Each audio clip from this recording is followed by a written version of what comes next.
Price இருக்கா? Praise lord pastor. எப்படி இருக்கிறீங்க? நல்லா இருக்கேன் பாஸ்டர். இந்த நிகழ்ச்சியில் உங்களை சந்திப்பது எங்களுக்கு ரொம்ப சந்தோஷம்க்கா. ஆமென் ஆமென். ஆண்டவராக இயேசு கிறிஸ்து அவரை நேரில் கண்ட அந்த சாட்சி அநேகருடைய உள்ளத்தை தொட்டிருக்கிறது. ஆமென். ஆண்டவருடைய பிரதான கிருபையினாலே அந்த சாட்சியினுடைய முடிவில் நாங்கள் சொல்லியிருந்தோம். மீண்டும் ஒரு நிகழ்ச்சியில் அக்கா அவங்க உங்களோடு கூட பேசுவாங்க நாங்கள் சொல்லியிருந்தோம். கர்த்தருடைய நாமத்துக்கு மகிமை. ஆகவே இந்த நாளிலும் கூட சில கேள்விகளை அக்காவிடத்தில் கேட்டு இந்த நிகழ்ச்சியை துவங்கலாம் என்று நாங்கள் வாஞ்சிக்கிறேன். ஆமென். விசேஷமாக அக்கா உங்கள்கிட்ட நாங்கள் முதல் கேள்வி நாங்கள் கேட்க இருக்கிறேன். கேளுங்க பாஸ்டர். இந்த கடைசி நாட்களில் ஆவியின் உலகத்தை குறித்ததான அநேக வெளிப்பாடுகளை ஆண்டவர் கொடுத்திருக்கிறார். எபேசியர் 6ஆம் அதிகாரத்தில் ஆண்டவராகிய தேவன் நமக்கு ஒரு அருமையான ஒரு சத்தியத்தை பவுல் மூலமா வெளிப்படுத்தினார். உங்கள் யுத்தம் மாம்சத்தோடும் இரத்தத்தோடும் அல்ல, ஆவிகளோடும் துரைத்தனங்களோடும் அந்தகார லோகாதிபதிகளோடும். இன்னைக்கு அநேக தேவ பிள்ளைங்க என்னோட ஜெபம் கேட்கப்படலை, நான் எவ்வளோ அழுகுறேன், எவ்வளோ போராடுறேன், தொடர்ந்து வியாதி, தொடர்ந்து பலவீனம் வருதுன்னு சொல்லிகிட்டே இருக்கிறாங்க. ஸோ இதுக்கெல்லாம் காரணம் துரைத்தனங்கள், அதிகாரங்கள், அந்தகார லோகாதிபதி என்று சில தடைகள் இருப்பதாக கர்த்தருடைய வார்த்தை சொல்லுது. உங்க அனுபவத்திலிருந்து இந்த வசனத்தினுடைய காரியத்தையும் கொஞ்சம் விளக்கமா நீங்க சொல்ல முடியுமா? அதாவது ஆண்டவருக்கு இஷ்டம் என்ன அப்படின்னு நம்ம பார்க்கும்போது, கர்த்தருக்கு ரொம்ப பிரியம். ஒவ்வொருவரும் பிசாசை எதிர்க்கணும், வரங்களோடு ஜெபிக்கணும். ரெண்டாவது தேவனை அறிந்து கொள்ளணும். ஜபத்தில் அவனை வீராதி வீரனா இருந்து அவனை காலு கீழே போட்டு நம்ம தான் மிதிக்கணும். அதுதான் அவருடைய திட்டம். ஆனா நம்ம ஆளுங்க பயப்படுறாங்க பிசாசு கண்டா. பிசாசுக்கு ஒரு செய்வனை வச்சிருக்காங்க அப்படின்னு சொன்னா போதும் உடனே பயந்து நடுங்க, யார் வச்சிருக்காங்க, அதனால தான் எங்கள் வீட்டில் சாபமா, அதனால தான் எங்கள் வீட்டில் மரணமா, இந்த மாதிரி அநேக காரியங்களை குறித்து பயந்து நடுங்கிறாங்களே ஒழிய அது நடுங்கினாதான் உள்ள வரும். ஏன்னா ஆண்டவர் ஏற்கனவே சிலுவையில் அவனோட எல்லா வல்லமையும் உறிஞ்சு போட்டாரு. எல்லா வல்லமையும் உறிஞ்சு போட்டாரு. ஏன்னா பரலோகத்துலேருந்து அவன் கீழே விழும்போதே பரலோக வல்லமையோடு தான் கீழே விழுந்தான். ஆனால் அவனுடைய வல்லமையை எடுக்கவே இல்லை. அதனால தான் அவனுக்கு ஏதேனுக்குள்ள அவனுக்கு போக முடிஞ்சிச்சு. அதுக்கப்புறம் பாருங்க, அவன் ஒரு ராஜாவாக மாற முடிஞ்சது. அந்த ஜனங்களை கெடுக்கிறது. அப்படியே ஆதாம் ஏவாள்ல இருந்து கடைசி வரைக்கும் கெடுத்து குட்டி சவராக்கி பாதாளத்தில் எல்லாரையும் கூட்டிட்டு போய் சேர்த்துட்டு நம்ம ராஜாவாகணும்னு எனக்கு ஆசை. இது ஜனங்களுக்கு தெரியணும். நம்ம அவனை என்ன செய்யக்கூடாது, ராஜாவாக விடக்கூடாது, அவனை எழும்ப விடக்கூடாது, நம்ம வீட்டுக்குள்ள வர விடக்கூடாது, நம்ம அவனுக்கு எழுத்து நின்று அவனை போராடி ஜெயம் எடுக்கணும் அப்படின்ற ஒரு நோக்கம் ஒவ்வொரு வீட்டுக்கும் வந்ததுன்னு வச்சுங்களேன், தானா எழுப்புதல் தேசம் எங்கும் உண்டாயிரும்.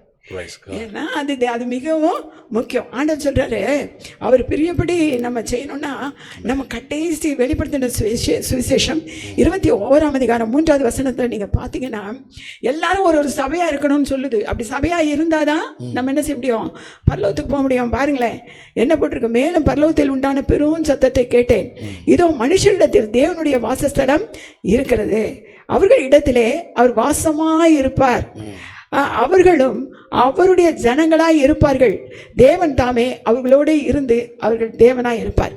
பார்த்தீங்களா, சாதாரணமாக பைபிள் தூக்கிட்டு வந்துட்டு உட்காந்து நம்ம ஜெபம் பண்ணா நிச்சயமாக எல்லாம் நடந்துடும் அப்படின்ட்டு நினைக்கிற கூட்டம் ஒரு பக்கம் இருக்கு.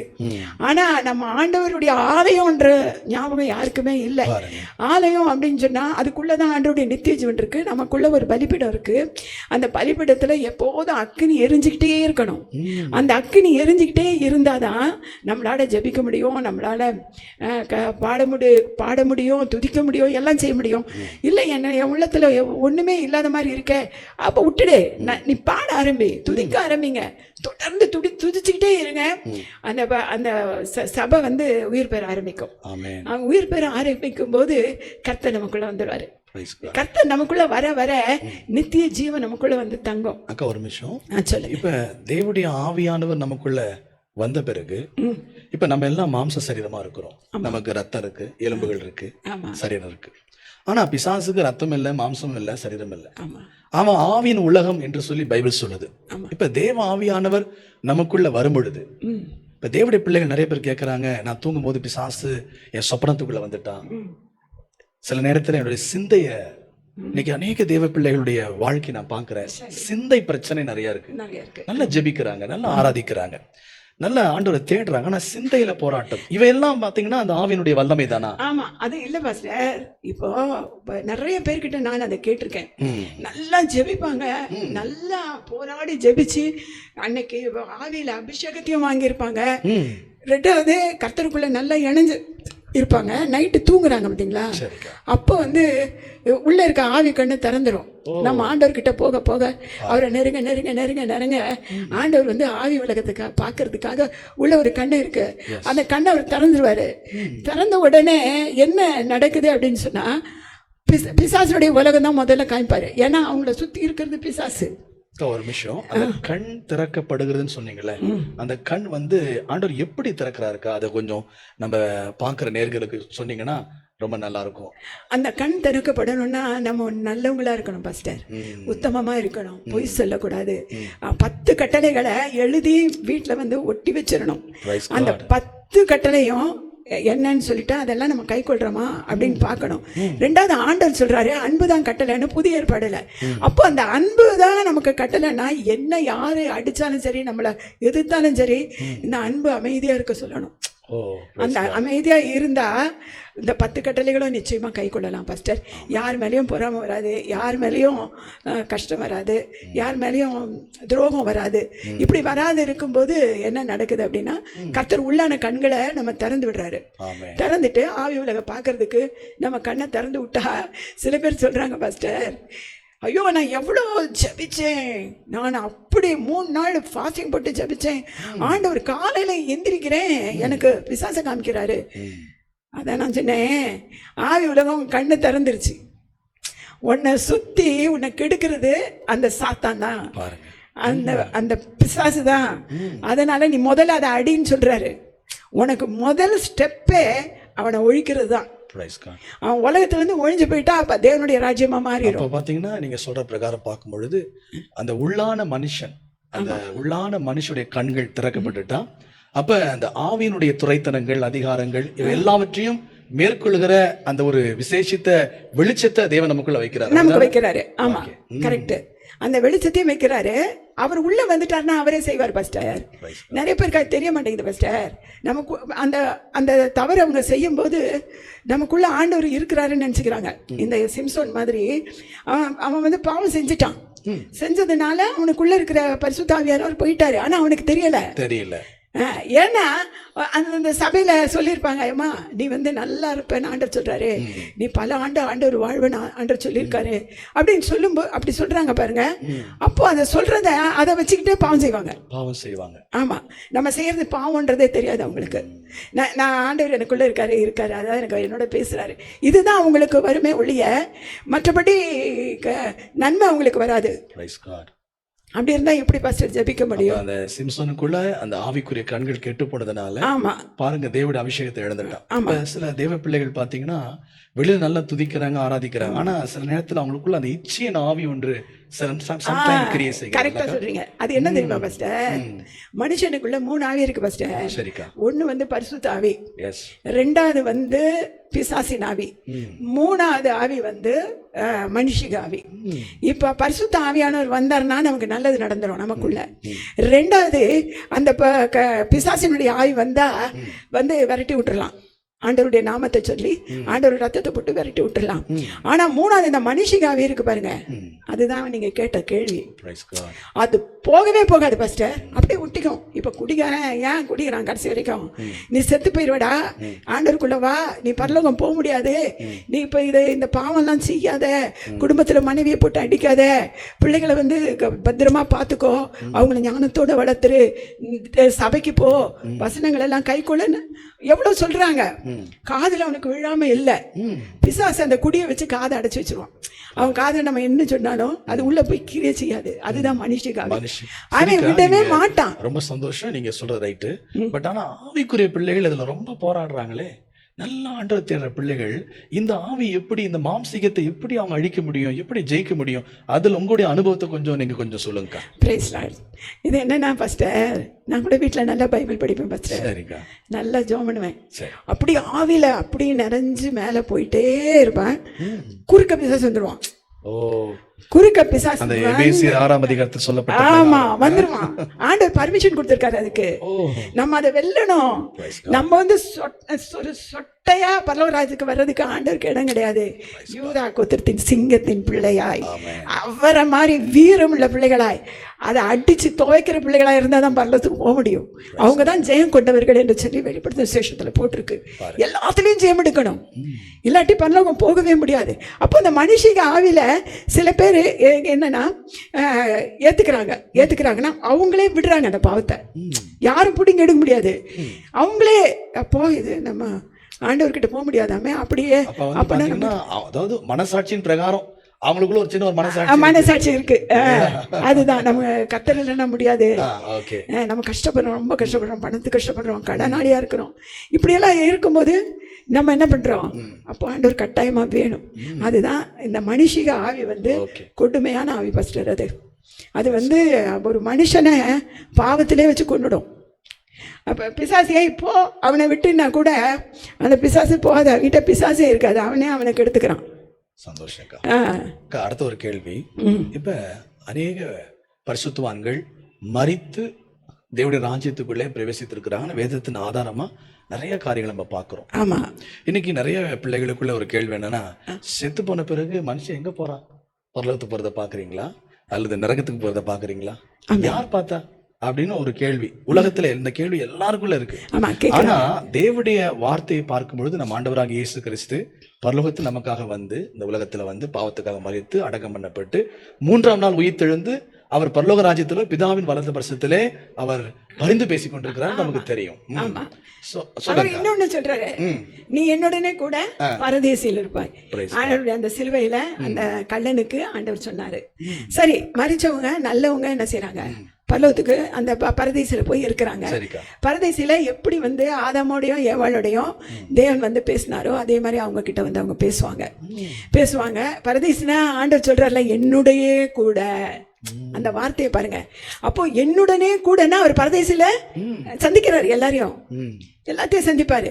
ஆனா நானும் ஆண்டவர்கிட்ட அதிகமா கேட்டிருக்கிறது என்னடா, பாவம் செய்யறவன் எங்க ஆண்டவரே போவான்? எனக்கு சொல்லுங்க. நான் ரொம்ப வைராக்கியமா நிற்பேன் ஆண்டவர்கிட்ட. எனக்கு வெளிப்பாடு கொடுக்குற வரைக்கும் விடவே மாட்டேன். அப்போ ஆண்டவர் ஒரு நாள் ஒரு வெளிப்பாடு கொடுத்தாரு. ஒரு பெரிய மலை மாதிரி இருக்குது. அந்த மலை கிட்ட நான் நிக்கிறேன். என் பக்கத்துல ஆவியானவர் அப்படியே பிரகாசமா இருக்காரு. ஆனா அவருடைய உருவம் தெரியாது. பிரகாசமா இருக்கிறது எனக்கு தெரியும். அவர் என்ன செய்யறாரு, அவரை இறங்குறாரு, என்னையும் கூட்டிக்கிட்டு அந்த இதுல வந்து இறங்கி அப்படியே நேரா போறாரு. பாஸ்டர், நான் ஒரு பேக் ஒன்று கிரீன் கலர் பேக் மாட்டிருப்பேன், அதை மாட்டிருக்கேன்.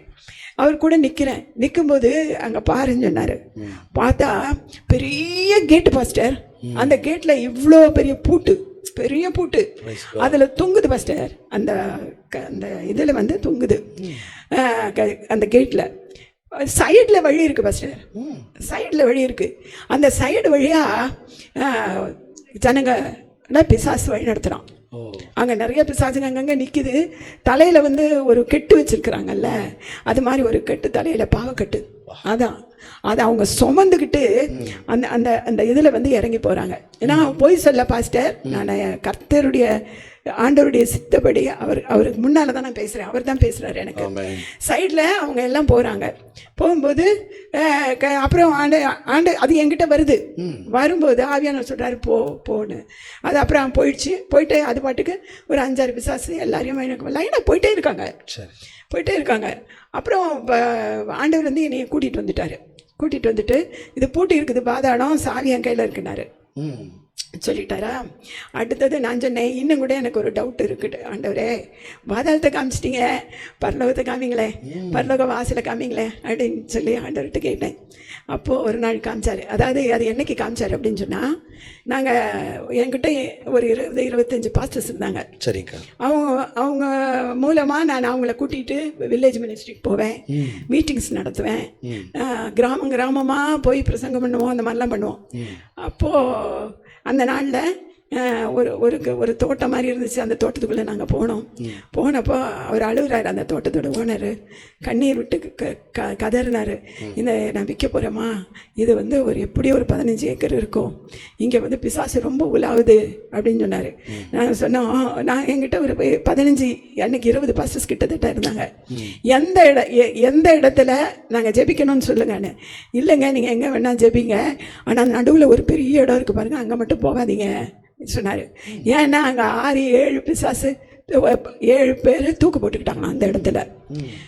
வந்தாக்கா அந்த மாதிரி அந்த பிசாசு அவங்கள தூக்கு போட வச்சுக்கிட்டு இருக்கு அந்த இடத்துல.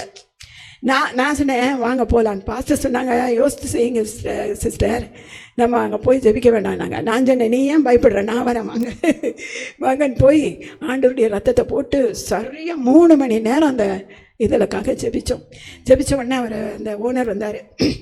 ஓனர்கிட்ட சொன்னேன், இனிமேல் நீங்கள் இடத்த விற்க மாட்டீங்க, நீங்கள் உங்களுக்கு தான் இந்த இடம் ஆண்டவர் வந்து உங்களுக்கு கொடுத்துருக்குறாரு அப்படின்னு சொல்லிட்டு ரொம்ப அப்படியே வைராக்கியத்தோடு ப்ரேயர்லாம் முடிச்சுட்டு வில்லேஜ் மினிஸ்டர் முடிச்சுட்டு வீட்டுக்கு போய் நைட்டில் படுக்கிறேன்.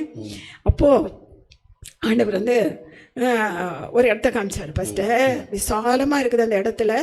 அது முனையில் அந்த இடத்தினுடைய முனையில் என்ன இருந்துச்சு அப்படின்னா, ஒரு பெரிய மேடை போட்டிருக்கு பாஸ்டர். நிறைய இன்ஸ்ட்ருமெண்ட்ஸ் வச்சு பிசாசு பாட்டு பாடிட்டு இருக்கான். பாட்டு பாடிக்கிட்டு ஒரே ஆட்டம் போட்டுட்டு கொண்டாட்டம் போட்டுட்டு இருக்கான். அது பக்கத்துலேயே அந்த இதுக்கு போகிற நரகத்துக்கு போகிற வாசல். அவங்க ஒருத்தர் 2 பேர் அப்படி போகிற மாதிரி ஆண்டவர் காமிக்கிறாரு. இந்த பக்கம் பார்த்தீங்கன்னா குறுகின வாசல். அந்த குறுகின வாசல் இப்படி போகுது. ஆனால் எனக்கு கொஞ்சம் தான் தெரிஞ்சிச்சு, பாதி தான் தெரிஞ்சிச்சு. அதுக்கப்புறம் எனக்கு தெரியல. தேவ தூதர்கள் அங்கே நிற்கிறாங்க. ஒரு 2-3 பேர் நிற்கிறாங்க. ஒருத்தர் 2 பேர் ஏறி போகிறாங்க மேலே. அப்போது ஆண்டவர் சொன்னார், அதுதான் பரலோகத்துக்கு போகிற வழி, இது வந்து பாதாளத்துக்கு போகிற வழி. பாதாளத்துக்கு போகிற வழி இன்றைக்கி கொண்டாட்டமாக இருக்கிறாங்க. ரொம்ப பணத்தை வச்சுக்கிட்டு ஆடுறாங்க. என்ன செய்யறதுன்னு தெரியாமல் அவ்வளோ பாவம் செய்கிறாங்க, விபச்சாரம் செய்கிறாங்க, வேசித்தனம் பண்ணுறாங்க, ஏமாத்துறாங்க, கொள்ளை அடிக்கிறாங்க. தான் வந்து சாக போகிறோம் நாளைக்குன்னு தெரியாமல், நமக்கு ஒரு இடம் வேணுமேன்றது தெரியாமல் அவ்வளோ பாவம் செய்கிறாங்க. செய்கிறவங்கள அதான் அப்படி தான் கொண்டாட்டத்தோடு பிசாசு கொண்டு போவான் அப்படின்னு ஆண்டவருடைய உள்ளத்தில் அப்படியே அருமையாக பேசவும். ஆனால் குறுகலான வழி எல்லாத்தையும் வெற்றி சிறந்தவர்கள், பாவத்தை வெற்றி சிறந்தவர்கள், தன்னுடைய குணத்தில் வெற்றி சிறந்தவர்கள், ஊழியத்தில் வெற்றி சிறந்தவர்கள், இவங்க வந்து இந்த வழியாக தான் பரலோகத்துக்கு போவாங்க அப்படின்னு ஆண்டவர் காமிச்சாரு. எனக்கு ரொம்பவும் சந்தோஷமாக இருந்தது. ஆண்டவர் வந்து பரலோகத்துக்கு போகும்போது என்ன பண்ணாருன்னு பார்த்தீங்களா? என்ன பண்ணார்?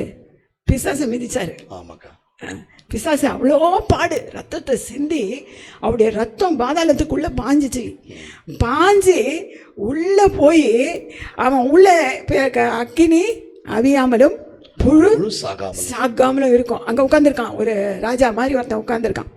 அப்போ அவனை போய் அவர் காலால் மிதித்து அக்கினினால் எரித்து அவனை அந்த சிம்மாசனத்திலேருந்து கீழே தள்ளி அவனுடைய கிரீடத்தை போட்டு மிதிச்சு இன்னைக்கு அவன் வல்லமெல்லாம் அன்னைக்கு அவருடைய ரத்தம் எடுத்து போட்டுருச்சு. அல்லேலூயா. அவர் பாதாளத்தை மிதிச்ச பிறகு தான் பரலோகத்துக்கு போனாரு. அவர் நம்ம சொல்லி கொடுக்குறாரு, பாஸ்டர் நீ பிசாசை அடிக்கலைன்னா நீ எனக்கு தேவையில்லை, நீ சோம்பேறி, ஜெபிக்க மாட்டேங்கிற, இன்னொருத்தர்கிட்ட போற ஜபத்துக்கு. ஆனா நீ வந்து நிர்விச்சாரி, நீ வந்து பாவம் செஞ்சுட்டு இன்னொருத்தட்ட போய் தலையை கொடுக்குற. திரும்ப அவங்க நல்லது செஞ்சாங்கன்னா, ஏன்னா அந்த காலத்துல வந்து மோசே வந்து ஆண்டவரோட பேசிட்டு இருந்தாரு. ஆனால ஜனங்க என்ன செய்வாங்க, மோசைட்ட போவாங்க, போய் அவங்களுடைய குறைய சொல்லுவாங்க. மோசே ஆண்டவர்கிட்ட போவாரு, போய் கேட்பாரு, இது மாதிரி நான் என்ன செய்யட்டும் ஆண்டவரே. ஆண்டவர் சொன்னதா அவங்களுக்கு சொன்னா அந்த ஜனங்க வந்து என்ன செய்வாங்க, கேட்டுக்கொள்வாங்க. அதே மாதிரி தான் இன்னைக்கு ஊழியக்காரங்களை, பாஸ்டருங்களை, பெரிய பெரிய தீர்க்கதரிசிகளெல்லாம் கர்த்தர் வச்சிருக்கிறாரு பாருங்க. ஜனங்க அங்கே தான் ஓடி வராங்க. எங்கே தீர்க்கதரிசனம் சொல்கிறாங்க ஓடி வராங்க. எங்கே நமக்கு விடுதலை கிடைக்கும் வியாதியிலிருந்து ஓடி வராங்க. எங்கே நான் செய்வனை கட்டு அந்த ஆவியெல்லாம் இருக்குது யார் விரட்டுவாங்க ஓடி வராங்க. ஓடி வந்துட்டு நல்லான பிறகு அவ்வளோதான், பூலோகம் தான் வாழ்க்கை அவங்களுக்கு. கோழி மாதிரி கீழே தான் என்ன செய்யணும், பொறுக்கிறாங்களே ஒழிய வரத்தை பார்க்கறது இல்லை.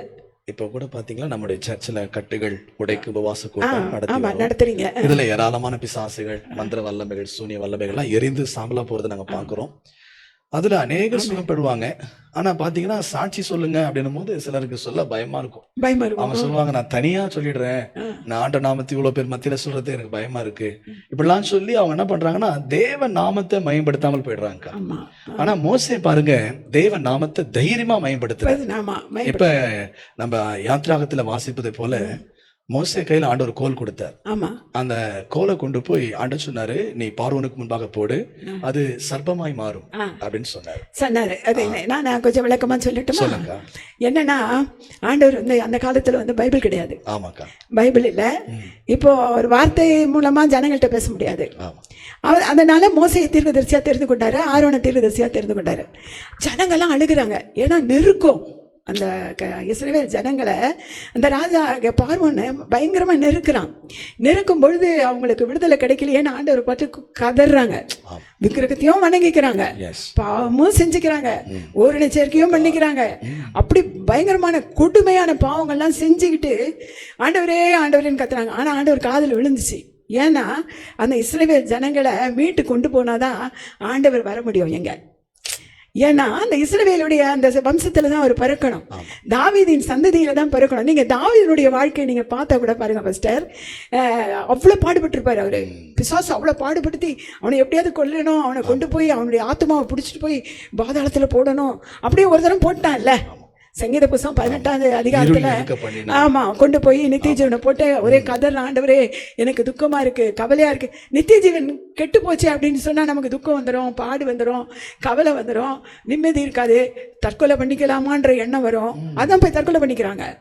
அது ஃபுல்லா அணைஞ்சிருச்சு அப்படின்னு ஆண்டவருடைய அக்கினி உள்ளுக்கு அந்த நித்திய ஜீவன் அணைஞ்சிருச்சுன்னா நிச்சயமா அவங்களுக்கு அந்த மாதிரி தான் ஆகும். சொன்ன பிரகாரம் சமாதானம் இல்லை, சந்தோஷம் இல்லை. ஆமா, குடும்பத்துல விடுதலை இல்லை. அதான் அப்படிதான் பாஸ்டர். அதே மாதிரி இப்போ இங்க என்னன்னா, ஜனங்க என்ன செய்யறாங்க, மோசைட்ட போனாங்க.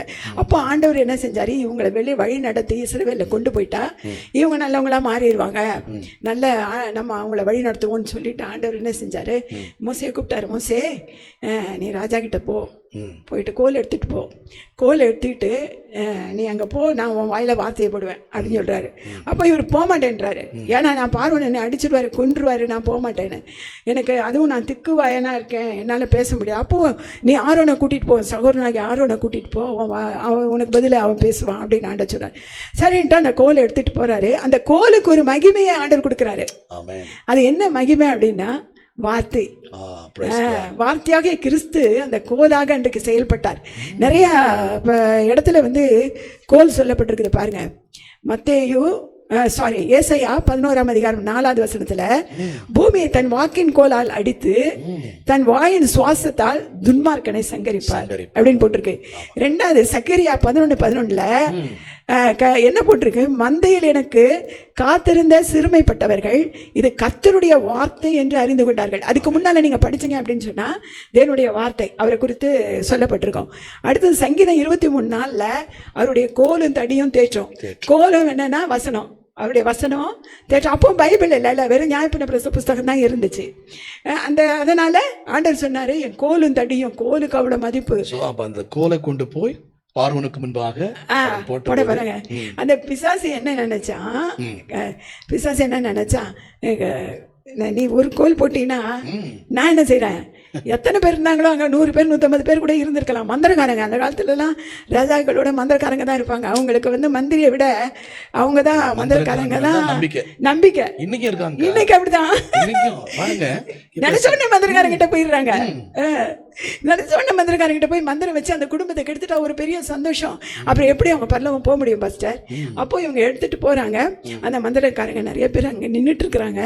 நின்றுட்டு இருக்கும்போது இவங்க ஆண்டு சொல்றாரு, நீ போய் பேசு, நான் இஸ்ரவேல் ஜனங்களை கூட்டிட்டு போறேன் அப்படின்னு பேசினா விட மாட்டேன்னு சொல்றான். அப்போ ஆண்டவர் சொல்றாரு, அந்த கோலை கீழே போடுன்றாரு. கீழே போட்டா அது வந்து அந்த ஆவிக்குரிய சத்தியம் நம்ம கொஞ்சம் உள்ள போனதான் தெரியும். ஏன்னா அதுதான் வேதாகம், ஆண்டவருடைய வார்த்தை ஆகிய கோல். அதை ஒன்ன போட்டதும் அவங்க நாங்கள் அப்படி தான் போடுவோம். அவன் மந்திரம் கோல் வச்சிருக்கான். ஒரு மந்திரக்காரன் ஃபுல்லா கோலை போட்டானுங்க, எல்லாமே பாம்பா மாறிச்சு. இந்த ஒரு பாம்பு என்ன பண்ணுச்சு, எல்லா பாம்பையும் முழுங்கிடுச்சு. அவன் சொல்றான், நீ ஒரு வேதாமத்தை நீ போட்டா நான் மிஸ்மரிச புஸ்தகத்தை போடுவேன், மந்திரிக புஸ்தகத்தை போடுவேன், பலவிதமான அதாவது மந்திர புத்தகங்களை போடுவேன், அசிங்கமான புத்தகங்களை போடுவேன், விபச்சார வேசித்தன புஸ்தகத்தை போடுவேன், செல்போனை போடுவேன். அது முக்கியம். இப்ப செல்போன்ல தான் கெடுத்துட்டு இருக்கான். வாலி பிள்ளைங்க எல்லாம் அதில் தானே இருக்காங்க. அவன் பாருங்க, எனி டைம் அதான் பார்த்துக்கிட்டு இருக்காங்க. ஆமா, படிப்பு கூட சரியா கவனிக்கிறது இல்ல. அதேதான். அந்த காலத்துல புஸ்தகத்தை போட்டாங்க. இப்போ அதுல வந்து அவனுக்கு செட் ஆகல பிசாசுக்கு. இப்போ அதனால பாருன்னு சொல்லி என்ன செஞ்சுட்டான், யூடியூப்ல கொண்டு வந்து போட்டான். அதில் இப்போ சின்ன பிள்ளைங்களை கூட கெடுத்து குட்டி சேவராக்கிற அந்த காரியங்கள் எல்லாம் அதில் இருக்குது. ஆனால் ஆண்டவர் சொல்கிறாரு, சூடுரைக்கிறார், இந்த என் ஒரே ஒரு வேதாகம புத்தகம் என்ன செய்யும்னா அவ்வளோ புஸ்தகத்தையும் எரிக்குண்டா. நீ இந்த உலகத்தில் நீ என்ன செஞ்சாலும் சரி, என் பிள்ளைங்களை நீ ஒன்றுமே செய்ய முடியாது. நீ மந்திரம் வச்சாலும் என் பிள்ளைங்களை ஒன்றும் செய்ய முடியாது. நீ தந்திரமாக இருந்தாலும் ஒன்றும் செய்ய முடியாது. நீ நிறையா இருந்தாலும் ஒன்றும் செய்ய முடியாது. எல்லாவற்றையும் அழிக்கக்கூடியது மந்திரத்திலையும் தெய்வீக மந்திர புத்தகம் நம்மகிட்ட இருக்கு. அல்லேலூயா. எல்லாத்தையும் அழிச்சாம ஜனங்களுக்கு தெரிய மாட்டேது பாஸ்டர். அதை படிச்சா நம்ம வீட்டில் இருக்க பிசாசு ஓடிடுவான். அக்கா, அதான் ஒரு விஷயம். சொல்லுங்க. இப்ப இந்த வார்த்தையை வாசிக்க விடாதபடிதான் இன்னைக்கு அநேகருடைய மனக்கண்களை பிசாசு குருடாக்கி வைத்திருக்காங்க. ஆமா, கட்டாயம். தேவனுடைய வார்த்தையை வாசித்தா அவங்க நித்திய ராஜ்யத்துக்குள்ள வந்துருவாங்க. தேவனுடைய வார்த்தையை விசுவாசித்தா ஆண்டவராகிய இயேசுவை ஏற்றுக்கொள்வாங்க. ஆகவே பிசாசு என்ன பண்றான்னா, இப்படிப்பட்ட ஒரு சைட் ட்ராக்கா கொண்டு போய் இம்மையின் தேவைக்காக மந்திரவாதிகளை பார்த்து அவங்களுக்கு பணத்தை கொடுத்து, நான் சில குடும்பங்களை பார்த்துருக்கிறேன், நல்ல ஆசீர்வாதமா இருக்கும். உடனே போய் மந்திரவாதிகளை பார்த்து பணங்களை கொடுத்து மந்திரங்களை செய்து அந்த குடும்பங்களை அழித்து விடுறாங்க. நான் உங்களை கேட்கிறேன், உள்ளபடி மந்திர வல்லமைக்கு அப்படி ஒரு பவர் இருக்காக்கா? நீங்க நம்புறீங்களா? அதை கட்டாயமா இருக்கு. மந்திர வல்லமை. பிள்ளையாமின் சாபத்தை ஆண்டவர் ஆசீர்வாதமா மாத்தினார்ல. அவன் ஆண்டவர்கிட்ட பேசுறதுக்கே எத்தனை பலி செலுத்தினான். அப்பப்போ இஸ்ரவேல் ஜனங்களை சாபம் கொடுக்கறதுக்கு, மந்திரத்தில் அழிக்கிறதுக்கு எவ்வளவோ பலி செலுத்தி நான் போய் பேசுறேன்னு கடைசியில் அவன் எல்லாரையும் ஆசீர்வதிச்சுட்டு போயிட்டான். அவன் நாவில் ஒரு மந்திரத்தை கூட சொல்ல முடியலை. கர்த்தர் இருந்து அதை வந்து அவங்கள காப்பாற்றினாரு. இது மாந்திரிகம் என்பது அவனுக்கு கையில் இருக்கிற ஒரு பயங்கரமான ஒரு கருவி. பிசாசை எடுத்துட்டு போறதுக்கு அது ஒரு வலை. ஆனால் கர்த்தருடைய வார்த்தை சொல்லுது, இப்படிப்பட்ட மந்திரங்களை ஜெயிக்கக்கூடியது தேவனுடைய வசனம். மோசே அதை கொண்டு போய் ஜெயிச்சாரு. அப்புறம் இன்னும் ஒரு காரியம் பாஸ்டர், எனக்கு ஜெபம் வரல, நான் ஜெபிக்கிறேன், நான் உண்மையாக தானே இருக்கிறேன், எதுக்கு எனக்கு ஜெபம் வரல அப்படின்னு சொல்றவங்க நிறைய பேர் இருக்கிறாங்க. அது என்ன பண்ணுதுன்னா, ஜெபம் ஆண்டவர் வந்து புதிய ஏற்பாட்டின் காலத்தில் உள்ளே வரும்போதே பரலோக ராஜ்யத்தை திறந்து வச்சுட்டாரு. அந்த பல்லவத்தை திறந்து வாசலை திறந்து வச்சுட்டு தான் இறங்கி வந்தாரு. அந்த வாசல் வழியா தேவதூதர்கள் இறங்கி வராங்க. கரெக்ட் தானே? தேவதூதர்கள் இறங்கி வராங்க, ஏறி போறாங்க, ஜபத்தை கொண்டு போறாங்க, பதில் கொண்டு வராங்க. அது மாத்திரம் இல்லை, பரிசுத்த ஆவியானவர் அதுல இருந்து தான் வராரு. அது இப்போ அங்கிருந்து ஜீவநதி இறங்கி வருது, எல்லாமே அது வழியா தான் வருது. அப்போ ஆண்டவர் அதை திறந்து வச்சுட்டு தான் ஒரு பூலோகத்துக்கு வராரு. வந்துட்டு ஞானஸ்நானம் எடுத்தனும் பரிசுத்த ஆவியானவர் அவருக்குள்ளே இறங்கிட்டாரு. அந்த வழியாக தான் வராரு. பல்லவத்துலேருந்து வந்து அவர் மேலே ஃபுல்லாக இறங்கிட்டாரு. அப்புறம் 40 நாள் ஃபாஸ்டிங் போட்டார். ஃபாஸ்டிங் போட்டுட்டு முதல் வார்த்தை 2வது வார்த்தை விட்டுருவோம். பிசாசு அவங்ககிட்ட கேட்டது முக்கியமான ஒரு வார்த்தையை மட்டும் நம்ம பார்க்கணும் அப்படின்னு சொன்னாக்கா, அது 9வது வசனத்தில் பார்த்தீங்கன்னா, பிசாசு அவரை கொண்டு போய் மலையின் உச்சியில் கொண்டு போகிறான். கொண்டு போய் சகல ராஜ்யத்தையும் காமிக்கிறான். ஃபுல்லாக தெரியுது, காமிக்கிறான். ஆண்டவரே, நீர் இதுக்கு தானே மேலேருந்து வந்தீரு, இதெல்லாம் சுதந்திரிக்கிறதுக்கு தானே, மீட்கிறதுக்கு தானே. நீங்க பேசும்போது மைண்ட்ல வருது, தப்பா எடுத்துக்காதீங்க. பேசுறேன், சொல்லுங்க. பிசாசானவன் ஆண்டவராக இயேசு கிறிஸ்துவை கொண்டு போய் ஒரு செகண்ட்ல உலகத்தின் சகல ராஜ்யங்களை காண்பித்தான். ஆனா இன்னைக்கு சகல ராஜ்யங்களும் செல்போன்ல இருக்குக்கா. ஆமா, வாழை பிள்ளைங்க ஒரு நிமிஷத்துல, ஒரு செகண்ட்ல உலகத்தையே பாத்துறாங்க. பாருங்க அவனோட தந்திரம் பாருங்க இந்த கடைசி நாட்கள்ல. சொல்லுங்க. அப்ப அவன் சுத்தி காமிச்சிட்டு சொல்றான், இதெல்லாம் என் கையில தான் ஆண்டவரே இருக்குது, இதுக்கெல்லாம் ராஜா நான் தான், இந்த எல்லா பாவத்துக்கும் அதிபதி நான் தான், இவங்களை பாதாளத்துக்கு நான் இவ்வளவு பெரிய கொண்டு போறேன். ஆனா நீங்க இவங்களை மீட்கிறதுக்காக பரலோகத்திலிருந்து இறங்கி வந்திருக்கிறீங்க. சரி, இறங்கி வந்திருக்கிறீங்க, ஆனா எதுக்கு சிலுவையில் அறையப்படணும், கஷ்டப்படணும், வேதனைப்படணும், இந்த இது படணும்? நீங்க அதெல்லாம் செய்ய வேண்டாம். ஒரே ஒரு தடவை என் காலில் மட்டும் விழுந்து பணிந்து கொண்டா நான் எல்லாத்தையும் உங்க கையில கொடுத்துட்டு போயிடுறேன், நீங்க எல்லாரையும் மீட்டுக்கொள்ளலாமே ஈஸியா. அது முடியுமா அது காரியம்? ஆண்டவர் என்ன திட்டம் வச்சிருக்கிறாரோ அதுதான் நடக்கும். அவன் சொன்னார், அப்பாலே போ சாத்தானே, அப்பாலே போ சாத்தானே, என்னுடைய வழியில நீ குறுக்க வராத. அல்லேலூயா. இப்படிதான் இன்னைக்கு ஜனங்க மத்தியில குறுக்க வரான் பாஸ்டர். அதான் இவங்க என்ன செய்யறாங்க, ஜெபிக்கிறாங்க, ஜெபம் போறல, பரலோகத்துக்கு போக மாட்டேங்குது. ஏன் போக மாட்டேங்குது அப்படின்னா அது வந்து தடை. இப்போ ஆரம்பத்துல எபேசியர் 6ஆம் அதிகாரத்தில் சொல்லப்பட்ட வார்த்தையின்படி தடைகள் இல்லைங்களா? ஆமா. அப்பதான் தடை வந்து என்ன அப்படின்னு சொன்னா, மேல நம்முடைய பிரேயர் ரிக்வெஸ்ட் மேல போகுது. பரிசுத்தவான்களுடைய பிரேயர் ரிக்வெஸ்ட் ஈஸியா போயிடும் மேல. அவருக்கு சித்தம் என்னவோ அதை தான் செய்வாரு. ஏன்னா நம்ம அவருக்கு சித்தம் இல்லாத செஞ்சுட்டா நம்ம கஷ்டப்படும் போது திரும்ப அவர்கிட்ட தான் போய் நிற்போம். அதனால அவர் அதெல்லாம் யோசிப்பாரு. ஆண்டவர் ஞானமுள்ள ஆண்டவர் இல்லை அவரு. அதனால அவருக்கு சித்தம் அதுதான் அவருடைய சித்தம். பிள்ளைங்களை வந்து எப்படி வழியில் நடத்தணுமோ அப்படிதான் நடத்துவாரு. இவங்களுடைய ப்ரேயர் ரிக்வெஸ்ட் மேலே போச்சு அப்படின்னு சொன்னா பிசாசு வந்து கேட்பான், ஆண்டவர் ஐயோ பாவம் அப்படின்னு பிள்ளைகளை கொடுத்துருவோம் அப்படின்ட்டு நேரம் மனது இருக்க முடியவில்லை. அதுவும் கிருபையின் காலம், அதனால கொடுத்துடலாம் அப்படின்ட்டு எடுத்துட்டு வரும்போது பிசாசு குறுக்க போய் நிற்பான் அந்த வாசல்ல. கொடுக்காதீங்க. அது எப்படி கொடுப்பீங்க? நீங்க என்ன சொல்லியிருக்கீங்க? உத்தமமானவர்களுக்கும் பரிசுத்தம் உள்ளவர்களுக்கு தான் தேவராஜ்யம் அப்படின்னு நீங்க சொல்லியிருக்கீங்க. ஆசீர்வாதம் உங்களுக்கு. அப்ப நீங்க அதை மீறி இதை கொடுக்குறீங்களே. இதை பாருங்க, யூதா 9ஆம் அதிகாரத்துல 9வது வசனத்துல கூட பிரதான தூதனாகிய மிகாவேல் மோசேயினுடைய சரீரத்தை குறித்து பிசாசோடு தர்க்கித்து பேசுகிறான். ஏன் தர்க்கித்து பேசுறான் பாஸ்டர்? அவர் ஒரு தரம் ஆண்டவரை கேட்காம கண்மலை பார்த்து உடைச்சிட்டாரு. பேச சொன்னாரு, அவர் அடிச்சிட்டாரு. ஜனங்க அவரை ரொம்ப பிரஷர் பண்ணிட்டாங்க. ஆமா, பிரஷர் பண்ணதுனால அடிச்சிட்டாரு. ஆனா அவர் கேட்காம அடிச்சது எவ்வளவு பெரிய தவறாச்சு பாத்தீங்களா? அவன் பிசாசு ஆண்டவருக்கு முன்னால போய் கேட்க முடியாத சூழ்நிலை. நம்ம அந்த மாதிரி சூழ்நிலையில தான் பார்த்தாரு. ஒரு இடத்துல கூட ஆண்டவர் ரொம்ப துக்கப்படுறாரு. கானானை குறித்து மோசே ஆண்டவரத்துல கேட்கும் போது கூட சொல்றாரு, அப்ப அந்த பரிசுத்தம் பண்ண வேண்டிய விஷயத்துல நீ என்ன பரிசுத்த குலைச்சலாக்கிட்ட. அந்த இடத்துல தேவன் சொல்றாரு, நீ பேசாத பேசாத அப்படின்றார். பரிசுத்தன்றது எவ்வளவு முக்கியம் பாருங்க. கீழ்ப்படிதல் எவ்வளவு முக்கியம் பாருங்க. ஆமா. அதனால என்னன்னா நம்முடைய இது வந்து திரும்பி வந்துருது. ஜபம், அது நமக்கு ஜபத்துக்கு ஆண்டவர் பதில் கொடுக்க மாட்டேங்காரு. அது நிறைய பேருக்கு தெரிய மாட்டேங்க. நம்ம என்ன தப்பு செஞ்சோம்னா நினைக்கணும். பாஸ்டர் சோதனையில இருப்பாங்க பாஸ்டர். அவங்க செய்த தப்புனால சோதிக்கப்பட்டுட்டு சோதனையில இருப்பாங்க. பிசாசு அவங்கள சோதனைப்படுத்துவான். ஆனா அவங்க சொல்றது என்னன்னா, ஆண்டவர் என்ன சோதிக்கிறாரு. அவங்க நமக்குள்ள ஏதோ தப்பு இருக்கா, ஏன்னா தான் நமக்கு இந்த பிரச்சனைன்னு நினைக்க மாட்டேங்கிறாங்க. நினைக்காம என்ன நமக்கு இந்த மாதிரி ஒரு ப்ராப்ளத்தை கொண்டு வந்து ஆண்டவர் போடுறாரு. எல்லாம் அவரையே குற்றப்படுத்திட்டே இருப்பாங்க. குற்றப்படுத்துகிறவன் யாருன்னா பிசாசு தான். அவன் வேலை அதுதான், குற்றப்படுத்துற வேலை தான். அவன் நன்மையா எதுவுமே செய்ய மாட்டான். எப்ப பார்த்தாலும் குற்றப்படுத்துறவன் பிசாசுன்னு போட்டிருக்கு வேதத்திலேயே. அப்போ இதுல ஒண்ணு வந்து என்னன்னா, ஒரு காரியத்தை சொல்லணும்னு சொல்றேன் பாஸ்டர். வானமண்டலத்துல பொல்லாத ஆவியின் சேனைகள், பூமியில உலாவுகிற ஆவிகள், அதுக்கு கீழே பாதாளத்திலிருந்து ஏறி வருகிற ஆவிகள், 3 விதமான ஆவிகளையும் நம்ம அடிச்சாதான் நம்ம வந்து வெற்றி அடைய முடியும். பெரிய பயங்கர ஆவிகள்லாம் இருக்கு பாஸ்டர். பூமியில இருந்து ஏறி வருகிற ஆவிகள் எதுனா, அங்க போய் திட்டம் போடுற ஆவிகள் தான். என்னன்னா, உங்க பேர் எழுதி வச்சிருப்பான் நோட்ல, என் பேர் எழுதி, ஏன்னா மேல ஞாபக புஸ்தகம் இருக்குல்ல. அப்ப வந்து பாதாளத்திலும் ஞாபக புஸ்தகம் இருக்கு.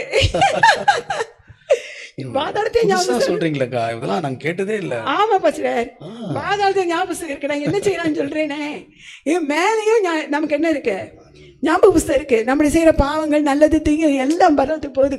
காணிக்க, தசம பாகம் கரெக்டா கொடுக்குறோமா, எல்லாமே அது கரெக்டா இருக்கணும்ட்டு மேல அவங்க அந்த புஸ்தகத்தை வச்சிருக்காங்க. அதை பார்த்துதான் ஜீவ புஸ்தகத்துல பேர் வரும். அப்ப நீங்க சொல்ல, ஏன்னா நம்ம மக்களுக்கு எது சொன்னாலும் வேதத்தின் அடிப்படையில சொன்னாதான் அது நல்லா இருக்கும் இல்லைங்களா? வேதத்தின் அடிப்படையில அது இருக்கு. மோசே மரிக்கும் பொழுது பிசாசு தன்னுடைய ஞாபக புஸ்தகம், அதாவது தன்னுடைய மெமரியில் வச்சிருக்கிறான். ஆமா, இவ்வளோ அற்புதங்களை மோசே மூலம் ஆண்டு செய்தாரு. அதே சமயத்துல மோசே பண்ண ஒரு சின்ன தவறை கொண்டு வந்து சின்ன தவறு, ஒரு சின்ன மிஸ்டேக் தான். மோசே 10 கட்டளை 10 கமாண்ட்மெண்ட்ஸ் கொண்டு வந்து அந்த 10 கட்டளை உடைச்சாரு. அதை அவனால குற்றப்படுத்த முடியல. ஆனா இந்த ஒரு சின்ன விஷயம் கிளியரா கொண்டு, அப்ப நீங்க சொன்னது உண்மைதான். இப்ப ஞாபக புஸ்தகம்ன்றது பரலோகத்தில் இருப்பதை போல பாதாளத்திலும் அது அப்படி இருக்கு. பாருங்க, இந்த பாதாளத்துல என்ன செய்வானா, நிறைய கூட்ட பிசாசிகள் இருக்குல்ல, அதுகளை எல்லாம் பிரிச்சு வச்சிருப்பான். யார் யாருக்கு எங்க பலவீனம் இருக்கோ அங்க போய் தொடு, பரலோகத்துக்கு போக விடாம தடவுன்னு. அவன் விபச்சாரத்தில் பெல்லிடமா இருக்கானா, விபச்சாரத்தை இது பண்ணு. அப்ப பாத்தீங்கன்னா ஆவிக்குரிய பிள்ளைகள் வந்து இந்த போராட்டத்தை அவங்க மேற்கொண்டு தான் ஆகணும். ஆகணும். அப்ப பிசாசுக்கு தெரியுது இவங்ககிட்ட இந்த மைனஸ் இருக்கு. இவங்க என்னதான் சர்ச்சைக்கு போனாலும் ஆராதித்தாலும் தேவனுக்குள்ள வளர்ந்தாலும் ஆமா, இவங்க இப்படிப்பட்ட ஒரு ரகசிய பாவத்துக்குள்ள இருக்கிறாங்க. ஆகவே நீங்கள் அப்பப்போ அட்டாக் பண்ணா அவன் கட்டாயம் தேவ திட்டத்தை விட்டு கீழே விழுந்துருவான். ஆமா, அவன் திட்டம் அது. இன்னொரு திட்டம் அவனுக்கு என்ன இருக்குன்னா, ஒரு பகுதியான பிசாசை அனுப்பி அந்த சர்ச்சில் பயங்கரமா துதி ஆராதனை நடக்குது, போய் அந்த ஆராதனை நிப்பாட்டுமா, நிப்பாட்டு அப்படிமா. அதான் ஒரு நம்ம சாம்ஜர் புக்கில் ஒரு இடத்துல நான் அவர் சொல்லியிருக்கிறார். ஒரு இடத்துல அவர் தான் சொன்னாரா இல்லை வேறு புக்கில் பார்த்தோன்னா தெரியலை. என்னன்னா, ஒரு சர்ச்சில் வந்து சபையில் வந்து ப்ரேயர் நடந்துட்டு இருந்துச்சான். ப்ரேயர் நடந்துட்டு இருக்கும் பொழுது பிசாசு தலைவன் அந்த பக்கம் வந்திருக்கான். நம்ம அனுப்புனதான் அவன் கரெக்டாக வேலை செய்கிறானான்னு பார்க்கறதுக்கு. பார்த்தா அங்கே அனுப்பின பிசாசு வெளியில் படுத்து கொருன்னு உட்காந்து தூங்கிட்டு இருக்குதான், கொரட்டை போட்டு. இவன் எட்டி மிதிச்சு, ஏண்டா உனக்கு என்ன வேலையை கொடுத்தேன், உள்ளே போய் அதை கெடுக்க தானே சொன்னேன், நீ என்ன பட செஞ்சிட்ருக்க, இப்போ தூங்குற அப்படின்னா, ஐயா எனக்கு அங்கே வேலை உள்ள வேலையே இல்லை, என் வேலையை அவங்க செய்கிறாங்க. என்னன்னா எத்தனை சபைகள் எப்படி இருக்கு தெரியுங்களா? எழுப்பதலே இல்லாம தூங்கிட்டு இருக்கு. உண்மையான ஆத்மா பாரம் இல்லை இல்லை, அவனுக்கே வேலை இல்லாமல் உட்காந்துருக்கான். இப்போ அந்த லெவலுக்கு இன்றைக்கு சபைகள் ஓடிட்டு இருக்குது, வீடு ஓடிட்டு இருக்குது, குடும்பம் ஓடிட்டு இருக்குது. இப்போ கடைசி காலத்தில் என்ன நடக்குமோ நமக்கு தெரியாது. அப்போ நான் ஒரு தரம் கர்த்தர்கிட்ட நான் கேட்டேன், ஆண்டவரே வானமண்டலத்தில் பொல்லாதாவின் சேனைகளை குறித்து எனக்கு ஒரு தரிசனம் கொடுங்க அப்படின்னு சொல்லி. எனக்கு ஒரு பாக்கியம், அந்த பாக்கியத்தை கர்த்தர் கொடுத்ததுக்கு நான் நன்றி செலுத்துறேன். என்ன சொல்கிறேன் பாஸ்டர், ஒரு 8 ரூம் மாதிரி இருக்கு பாஸ்டர். அந்த 8 ரூமில் 8-10 இருக்கும். 2 தேவதூதர்கள் நிற்கிறாங்க உள்ளுக்கு, நான் அங்கே இருக்கேன். அங்கே இருக்கும்போது எல்லாம் ஒரு 4-5 கதவு இருக்குது, எல்லாம் மூடி இருக்குது, ஒரே ஒரு கதவு மட்டும் திறந்துருக்கு. அப்போ ஒரு தேவதூதன் சொல்கிறான், நீங்கள் வானமண்டலத்தில் பொல்லாதாவின் சேனையை பார்க்கணும்னு சொன்னீங்கல்ல, அந்த ஜன்னல் வழியாக பாருங்க அப்படின்னு சொன்னா. சரின்ட்டு நான் பார்க்குறேன் பாஸ்டர், வானத்துலேருந்து இறங்கி வருது பாஸ்டர். இவ்வளோ பெரிய ஃபேஸ் அதுக்கு, ஒரு பொல்லாதாவின் சேனைக்கு. இந்த பக்கம் வந்து இந்த சூரியன் இருக்கும்ல, அந்த மாதிரி ஃப்ளேம் மாதிரி ஒரு மாதிரி டார்க் கலரில் அப்படியே இருக்குது. அது இருட்டு தானே அது. அப்புறம் வவ்வால் மாதிரி இறங்கி வருது மேலே இருந்து. அப்புறம் அந்த மூஞ்சி விகாரமாலாம் இறங்கி வருது பிசாசு. என்னை வந்து தாக்க வருது, அந்த ஜன்னலில் வந்து தாக்க வருது. ஆனால் என்னை தாக்க முடியல. தேவதூதர்கள் கூட இருக்காங்கல்ல, தாக்க முடியல. உங்களுக்கு தேவதூதர்கள் பக்கத்துல இருக்கு, நல்லா தெரியுது. அவங்க தெரியுது, அதாவது மனுஷங்க மாதிரி தெரியுது. நல்லா ஒயிட் ட்ரெஸ் போட்டிருக்காங்க, முகம்லாம் நல்லா பிரகாசமா இருக்கு, அது நல்லா தெரியுது. தேவதூதன். ஆனா ஆவியானவர் தான் ஃபேஸ் தெரியல எனக்கு. அவர் வெறும் வெளிச்சம் மட்டும் தான் தெரியும். ஆனா மற்றபடி அவர் கரை வரும். 2-3 தடவை எனக்கு பைபிள் கையில் கொடுத்துருக்காரு, போய் ஊழியம் செய்ய, உனக்கு சத்தியத்தை கொடுக்குறேன், போய் ஊழியம் செய்யன்னு. மூன்றாவது காரியம் என்ன அப்படின்னு சொன்னா, 2வது காரியம் என்னன்னா, பூமியில் உள்ள ஒரு ஆவிகளை காமிக்கிறாங்க, அது பாருங்க அப்படின்னு சொன்னா. மந்திரக்காரன் உட்காந்துருக்கான், மந்திரம் போடுறான். கொலைகாரன் நிற்கிறான், அவன் கையில் பட்டயம் இருக்குது. தற்கொலை செஞ்சுக்கிறதுக்கு தூக்கு கயிறு தொங்குது. பாதாளத்திலிருந்து ஏறுவர் ஆவிகள். வெளிப்படுத்தின சேஷம் 9ஆம் அதிகாரத்தில் இருக்குது. பாதாள குழி திறக்கப்பட்டது, அப்போது வெட்டுக்கிளிகளை போலவும் அந்த இது வந்தது அப்படின்னு சொல்லி நீங்க அதில் பார்த்தீங்கன்னா அந்த மிருகங்கள்லாம் வர்றது இருக்கும். பூமியில உலாவுகிற ஆவிகள் நம்ம பார்க்குறோம் கண்ணாலேயே. இந்த இதெல்லாம் வானமண்டலத்தில் பொல்லாத ஆவின் சேனைகளை நம்ம பார்க்க முடியாது, ஆனால் நம்முடைய தடை செய்தது. அப்போ இந்த பூமியில அது வாளாலே அடியுது பாஸ்டர் அந்த ஜன்னலை. நான் ஐயோ அம்மான்னு பயப்படுறேன். அவங்க வந்து தேவதூதர்களில் வந்து என்னை பிடிச்சிட்டாங்க, பயப்படாதீங்க உங்களுக்கு ஆண்டவர் காமிக்கிறாருன்னு. அது அப்படியே மறைஞ்சிருச்சு. ஒரு விஷயம்க்கா, உங்களுக்கு நல்ல ஒரு கிருபை இருக்கு, நீங்க அந்த வல்லமை வரத்தையும் வாங்கிட்டீங்க. இப்ப இந்த நிகழ்ச்சியை இப்ப நம்ம முடிக்கிற தருவாயில வந்திருக்கோம். இந்த நிகழ்ச்சியை மக்கள் வெகு நேரம் பார்த்துட்டு இருக்காங்க. சோ அவர்கள் இந்த அபிஷேகத்தையும் வல்லமையும் பெறுவதற்கு கடைசி அவங்களுடைய ஆலோசனையை சொல்லுங்க. சரிங்க பாஸ்டர். என்ன அப்படின்னு சொன்னா, ஜெபிக்கும்போது 3 உலகத்தையும் வச்சு ஜெபிக்கணும், அடிச்சு ஜெபிக்கணும். மேன வானமண்டலத்தில் பொல்லாதாவின் சேனைகளுக்கு எங்கேருந்து அதுக்கு ஆகாரம் போகுது, பலன் போகுதுன்னா, கீழே சேர்த்துற பலிகள், ஆக்சிடென்ட்ஸு, அது ரத்தம் சிந்துறாங்கல்ல, ஆக்சிடென்ட்ஸு, அப்புறம் மிருகங்களை பலியிடுறாங்க, நரபலி செலுத்துறாங்க. இது அப்புறம் இந்த ஜோஷியை பார்க்குறாங்க பார்த்தீங்களா, அந்த அவங்க பண்ணுற பரிகாரம், இதெல்லாம் வந்து வானமண்டலத்தில் பொல்லாதாவின் சேனைகளுக்கு போகுது. அதனால தான் மேலே அதால் ஒட்ட முடியுது. அதுக்கு மேலே அதாவது சங்கீத புஸ்தகத்தில் 20ஆம் அதிகாரத்தில் போடப்பட்டிருக்குது. 20 தான் நினைக்கிறேன். அதில் வந்து வானம் தேவனுடைய மகிமை வெளிப்படுத்துகிறது, ஆகாய விரிவருடைய கரத்தின் கிரியை அறிவிக்கிறது, பகலுக்கு பகல் வார்த்தையை பொழிகிறது பொழிகிறது. அப்போ அவ்வளவு அந்த சத்தம் இல்லை. அப்போ அந்த ஃபுல்லா அது அக்னியினால மூடப்பட்டிருக்கு. அதனால அது மேலே போக முடியாது. இப்போ நான் இந்த இதுக்கு வந்து இவங்க கீழே செய்கிற பரிகாரம், அந்த ஆக்சிடென்ட்ஸோட அந்த ரத்தத்தை தான் அது முகர்ந்து பார்க்கும். அதுலேருந்து தான் அதுக்கு வல்லமை அதுக்கு மேலே போகுது. அதனால தான் ஆண்டவராகிய இயேசு கிறிஸ்து கூட அந்த வல்லமைகளை மேற்கொள்ள ரத்தத்தை சிந்தினார். ஆமாம், ரத்தத்தை சிந்தினார். அது இல்லாட்டி கீழே விழுந்துடும். அதனால தான் இன்னைக்கு என்ன செய்யுதுன்னா, அங்கங்கே ஆக்சிடென்ட் ஏற்படுத்துது, அங்கங்கே பலியை கேட்குது, எல்லாம் செய்கிறாங்க. நமக்கு தெரியாமலே நரபலி நிறைய செலுத்துகிறாங்க. ஆமாம், இப்போ நானே சொன்னேன் இல்லை, என்னுடைய மந்திர இதிலேயே நலவை யார் தலையோ கொண்டு வந்து வச்சுருந்தாங்க. அந்த மாதிரி செய்கிறாங்க. அப்போது அது அங்கே நிற்குது. இப்போ இந்த பாதாளத்தில் இருந்து ஏறி வருகிற ஆவிகளும் பூமியில் உலாகிற ஆவிகள் தான் அதுக்கு பலனை கொடுக்கறது. மனுஷங்கிட்ட இருந்து பிடுங்கி தேவனுடைய வல்லமையை குறைச்சி பிடுங்கி மேலே கொடுக்குது. இந்த ஜனங்க தெரியாமல் அதுக்கு சப்போர்ட் பண்ணுறாங்க. புரியுதுங்களா? வந்து நம்முடைய கேள்வி ஒரு பெரிய கேள்வி என்னன்னா, இப்ப ஆரம்பத்துல மக்கள் கேட்டதை போல ஆவிகளின் துரைத்தனங்களையும் அதிகாரங்களையும் மேற்கொள்வது எப்படி நாம் கேட்டாங்க. சோ அந்த கேள்விக்கு ஒரு அற்புதமான ஒரு பதில் இப்ப நீங்க சொல்லியிருக்கீங்க. மனுஷனுடைய ரத்தங்கள், அதே போல நரபலிகள், சோ இப்படிப்பட்ட ரத்தத்தினால அவைகள் தங்களுக்கு வல்லமை கொண்டு நிக்குது. ஆனா இந்த ரத்தத்தை, இந்த வல்லமையை ஜெயிப்பதற்கு ஆண்டவருடைய ரத்தம் தேவை. அவதான் ஆண்டவர் இயேசு கிறிஸ்து ஒவ்வொரு மனுஷனுக்காக ஆண்டவருடைய வார்த்தை சொல்ற பிரகாரம் இது உங்களுக்காய் சிந்தப்பட்ட அதனால நீங்க இப்ப பாக்குற இவர்களுக்கு இல்ல பசங்க இன்னும் ஒண்ணு, ரத்தத்தை காலையில எந்திரிச்சதும் ஒரு 15 நிமிஷமாவது ஆண்டவருடைய சிலுவையை தியானிக்கணும். தியானித்து அவருடைய ரத்தத்தை நமக்குள்ள இறக்கணும். பாருங்க, நீங்க அந்த நேரங்களுக்கு கிளியரா சொல்லுங்க. அந்த சிலுவை தியானம், ஆமென், அது கொஞ்சம். ஆமா, காலையில எழுந்திரிச்சதும் ஒரு half an hour ஆவது 1 மணி நேரமாவது நம்ம துதி செலுத்தணும். துதி செலுத்திட்டு நம்முடைய பிரெயின்ல என்ன செய்யணும்னா சிலுவையை கொண்டு வரணும். ஆண்டவருடைய சிலுவையை கொண்டு வந்து அந்த சிலுவையோட நம்ம இணைச்சு அதை கட்டணும்.